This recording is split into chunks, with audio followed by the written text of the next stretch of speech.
tayo mag-secret file, ay ilike mo muna ang video na to at mag-subscribe na sa aming YouTube channel. Don't forget to click the notification bell para hindi ka nahuhuli sa latest episode ng DJ Rocky's Secret Files.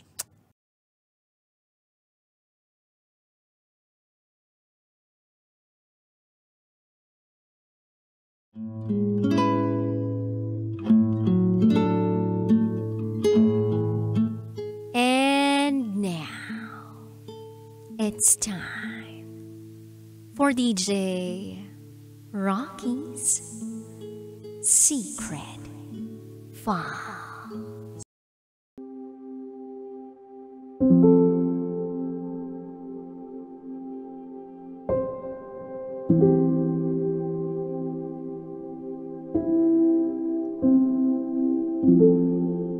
Ang hirap palang magmahal bilang isang transgender.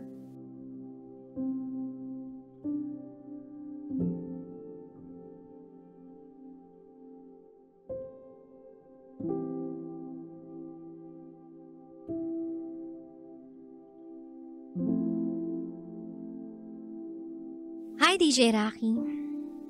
Hindi ko talaga alam kung paano ko sisimulan ang ikukwento ko. Ngayon lang kasi ako sumubok magpadala ng kwento sa programa mo. Sana mabasa mo ito. Itago mo ako sa pangalang Sarah, isang transgender. At ito, ang aking secret file.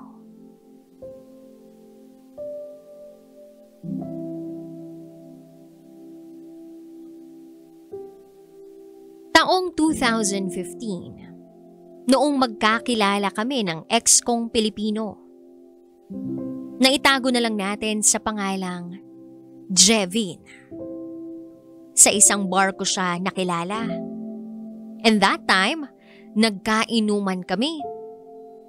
Hindi pa niya noon nahalata na trans ako. Pero dun kami nagsimula. Tinanong niya yung waitress sa bar kung pwede raw niya akong i-table. Nagpaalam sa akin yung waitress at sabi ko naman, sure. Nung time na yon, broken-hearted din kasi ako. Kaya para maiba ang atensyon ko, pumayag ako. At ayun, nagkahingian kami ng cellphone number ng isa't isa. Hanggang sa dumating yung point na nalasing kami pareho. Inihatid ako ni Jevin sa loob ng naghihintay na bus. At nagulat ako dahil nasa loob na ako ng bus. Nang bigla niya akong hinalikan sa labi at bigla na rin siyang umalis. Siyempre, nashock ako, DJ Rocky. Maya-maya, noong nakalayo-layo na si Jevin, bumaba na ako ng bus. Ang hindi niya alam, nagsinungaling ako sa kanya. Walking distance lang kasi talaga yung tinitirhan ko mula sa bar na pinag-inuman namin. After 2 days, nag-inuman uli kami ni Jevin. At doon na niya nalaman na nagsinungaling ako. Na walking distance lang ang tinitirhan ko. Pero kahit ganon, tinanggap niya yung excuse ko. Nung gabing yon, doon na siya natulog sa boarding house ko. At doon na rin may nangyari sa aming dalawa.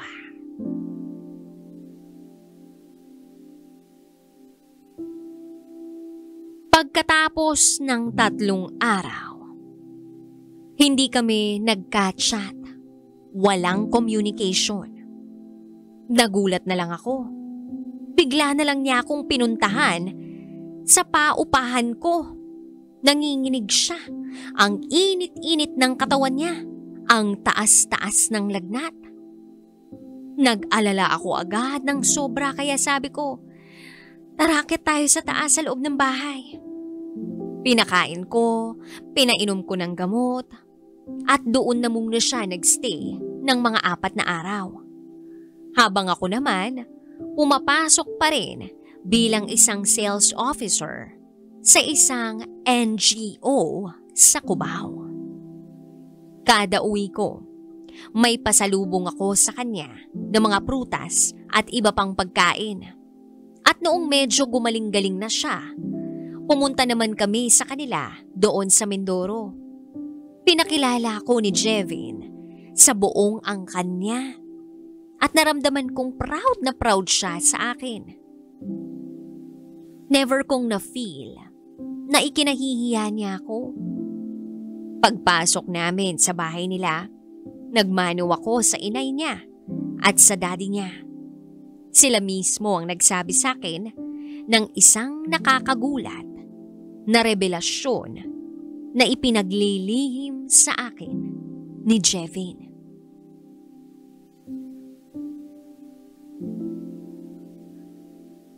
Kasal na pala si Jevin sa isang babae.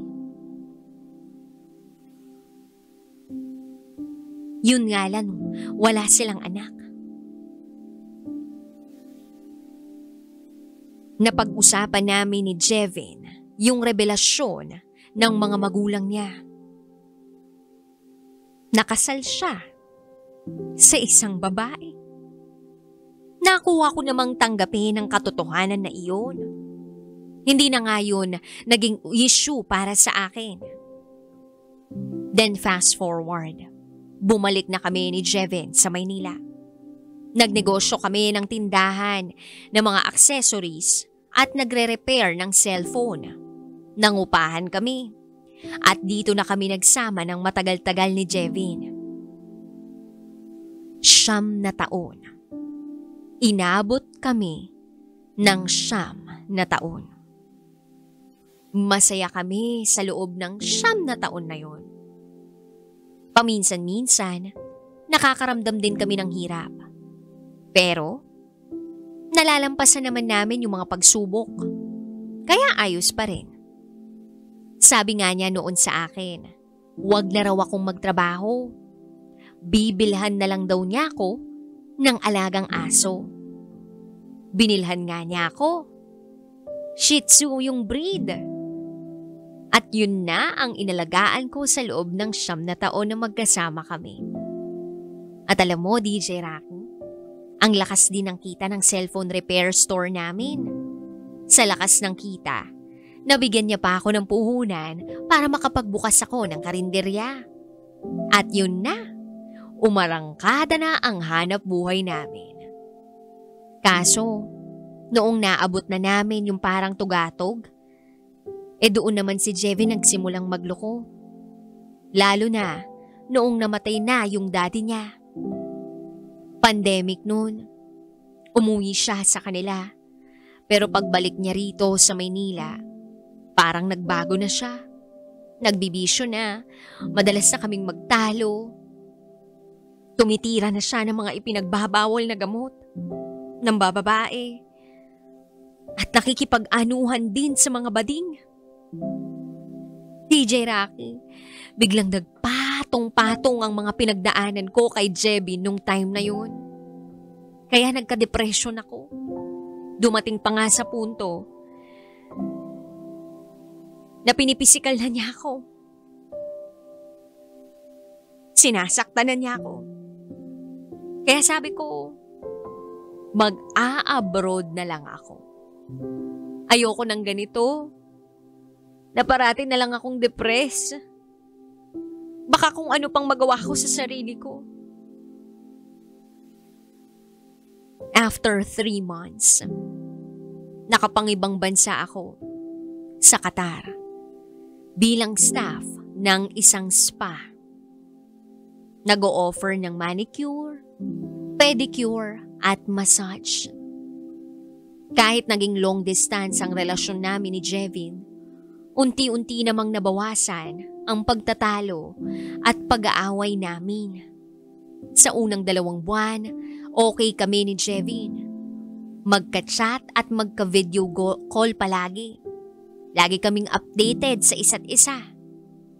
Kaso, napapansin ko sa katagalan na tila ba nagchat-chat na lang itong si Jevin sa akin kapag malapit na akong sumahod. Kaya kada sahod ko, nagpapadala naman ako sa kanya. Humigit kumulang 10,000 hanggang 15,000 buwan-buwan. Yan ang perang na ipapadala ko sa kanya. Kanya lang yun ha. Iba pa yung para sa bill sa bahay at sa pagkain ng mga alaga naming aso. Ganun talaga. Mahal ko yung tao eh.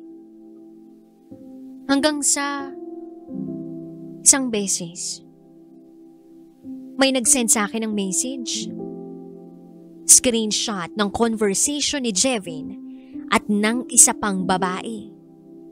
At hindi ako makapaniwala kung sino yung kachat ni Jevin na babae at kung ano ang laman ng usapan nila.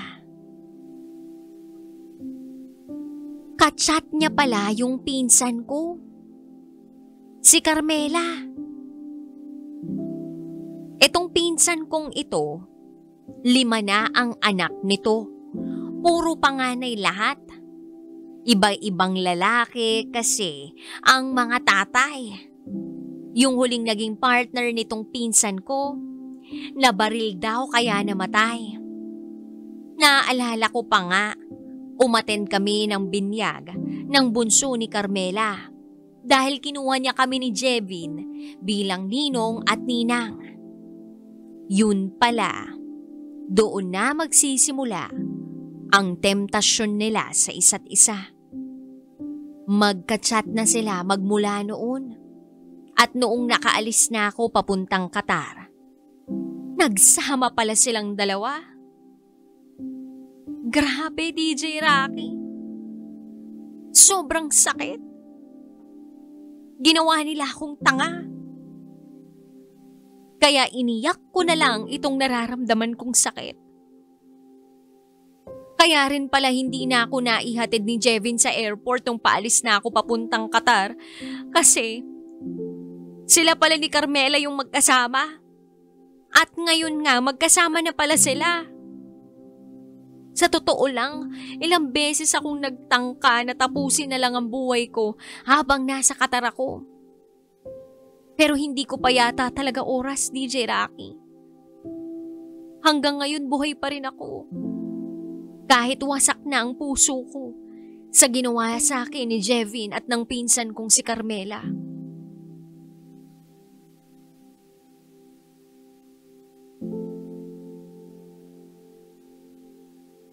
Fast forward. Habang sinusubukan kong mag-move on sa pagtatraidor sa akin ni Jevin at ng pinsan ko, may nakilala akong lalaki. Itago natin siya sa pangalang Rog. Kasama ko siya sa trabaho.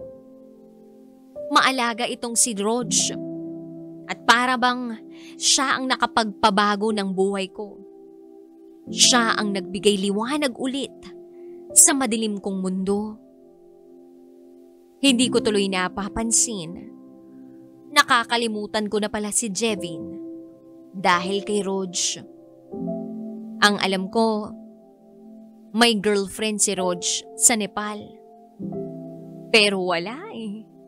Nahulog talaga ang loob ko sa kanya. Sobra niyang bait. Sobra siyang mag-alaga. Lagi pa nga niya akong ipinagluluto. Actually, totohanan lang. Hindi ko naman talaga siya type. Kasi may amoy siya. Amoy putok at hindi naliligo. Yung mga katulad niya kasi bihira lang pala maligo. Takot daw sa tubig.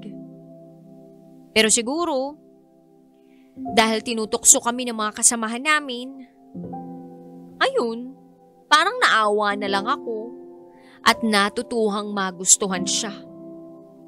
At na-realize ko rin na sige, aalagaan ko to.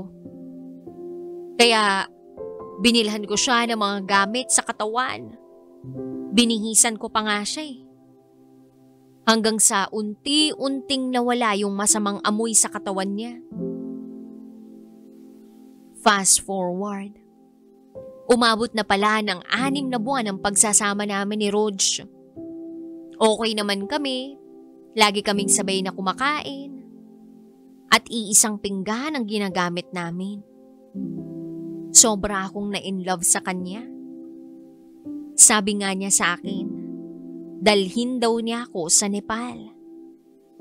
Ipapasyal niya raw ako sa buong Nepal. Ako naman, syempre tuwang-tuwa. Abot tenga ang ngiti at kilig. Kaso, puro salita lang ang lahat. Yung girlfriend niya pala sa Nepal, nagtangka sa sarili niyang buhay. Kaya ang ginawa ni Rog, umuwi na ron nung December 14 last year para asikasuhin yung girlfriend niya. After 3 days, wala na. Hindi na rin nagparamdam si Rog. Nangako pa naman siya sa akin na bago siya umalis, isusunod niya raw ako sa kanila by Feb this month. Pero nitong New Year, binlock niya ako sa lahat ng social media accounts niya. At sa labo na naman ng lahat ng namagitan sa amin ni Rog, bumalik uli yung anxiety and depression ko. Hindi na uli ako nakakakain. Hindi na naman ako nakakatulog. 1 linggo din ako nagmumukmuk. Palagi kong namimiss yung presensya niya dito sa kwarto namin. Hinahanap-hanap ko yung amoy niya. Lalong-lalo na yung kapag may nangyayari sa amin. At hindi alintana sa akin kung hindi siya tuli. And by the way, isa pala siyang Buddhist.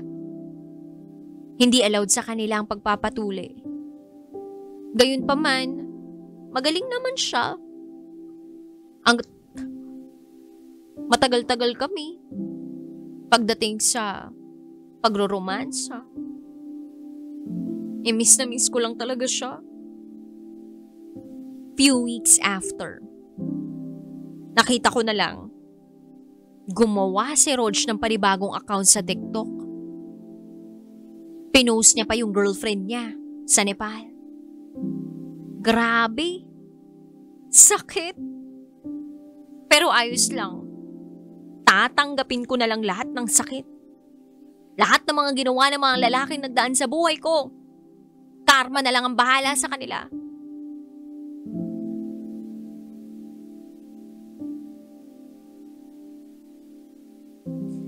DJ Rocky, ang hirap pala talagang magmahal kapag trans. O ladyboy, no? Palpak lagi ang ending ng mga karelasyon ko.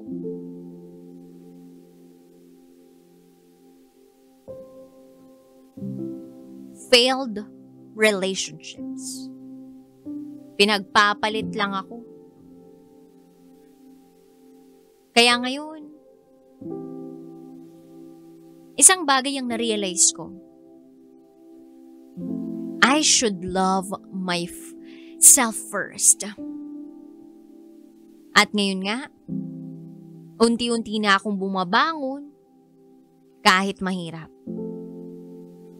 Kahit parehas pang manggagamit ang mga ex ko sa Pilipinas at sa Nepal.